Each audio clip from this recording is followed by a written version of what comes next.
அமெரிக்கான தாக்குதலை பொறுத்தவரையில் இப்ப கிட்டத்தட்ட 6 B2 ரக விமானங்கள் ஸ்டெல்த் பாம்பர்ஸ் வந்து கிட்டத்தட்ட 14 குண்டுகளை GBU என்று சொல்ற GBU 57 என்றது அந்த குண்டு கிட்டத்தட்ட 30,000 ராத்தல் எடை கொண்டது, ஒரு 14,000 கிலோ எடை கொண்ட குண்டுகளை வீசி இருக்கிறார்கள்.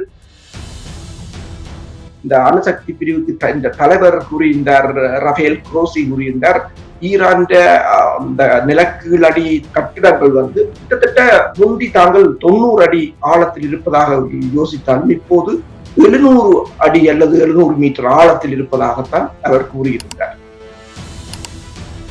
ரஷ்யாவின் புலனாய்வுத்துறை கூறியிருந்தது இன்னும் 48 மணி நேரத்தில் அமெரிக்கா தாக்க போகிறது. அப்ப ஏதோ ஒரு வகையில் ஈரானுக்கு தகவல் போயிருக்கிறது, தாக்க போகிறார்கள், எந்த இடத்தை தாக்க போகிறார்கள் என்று. அமெரிக்கா 30 தமகப் ஏவுகணைகளை ஏவிய அதே சமயம் அதே 30 ஏவுகணைகளை ஈரான் வந்து இஸ்ரேல் மீது அதே நாள் ஏவி இருக்கிறது. டெல் அவிவ் பகுதியாக இருக்கலாம், ஹைஃபா துறைமுகமாக இருக்கலாம். ஈரான் எப்படி பதிலடி கொடுக்க போகிறது?